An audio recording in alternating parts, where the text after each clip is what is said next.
had to sum up my grandfather in just a few words, it would be this: he gave everything he had to the people he loved. My papa was born in 1939 in the North End, which, if you didn't know, was the landing spot for Italian migrants in the city of Boston. Like many immigrants, he was raised in the traditions of the culture his family came from, but with all the determination and resourcefulness that defines first and second generation American life. As he would say it, families live stacked together in small tenement buildings, often with multiple generations in one or two-room apartments. He would tell stories of playing marbles in the streets, of running daily chores for his grandmother, of trips to the bakery, the butcher, the produce market. Sundays were for church, feast days were for a celebration, and the meals were the building blocks of life. But most important was the family that surrounded you. The rhythms and rituals of that neighborhood built something deep and lasting in him. When he did move out of the North End and started his own family, he carried with him its grit, its pride, and his commitment to family. He built a business as a hairdresser, helping people feel good about themselves. He spent decades of his life at that shop, but I like to think that beyond perfecting his craft, he spent so much of his time spreading exuberance into this world. When asked how he wasn't just good. His answer would always be, "I'm excellent.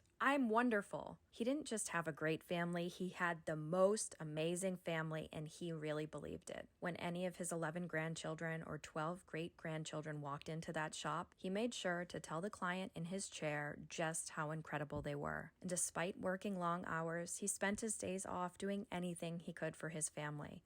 He showed up for all of us.